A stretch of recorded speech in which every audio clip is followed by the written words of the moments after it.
Лапшагон, аферист. Сен 15-20 күндө эле Кытайдан торгарды кайтартып келип коем дебедиң беле? Грузовой машина. Кана ал грузовой машина?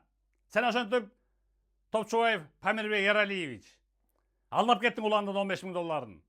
Мына уже жакында 1 жыл болот.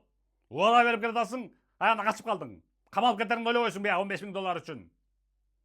Мына көрүп кал ошол фотографиясын. Топчубаев Памирбек Ералиевич 36 жашта, карап туруп калып айтат. Мен сүйлөп отур zaman чыгат фотографиясы. Бакка иштешкиле. Стоит ли муну иштешиңе? А сен алып келип кой, уктуңбу, алып келип кой, болбосо могу видео алынбайт. Шермендеп отура бересиң. Бер кутулуң деди $15,000. Ал уже техникаңда кереги жок, $15,000 берсин деп атат. Договор боюнча. Мына көрүп кал ошол.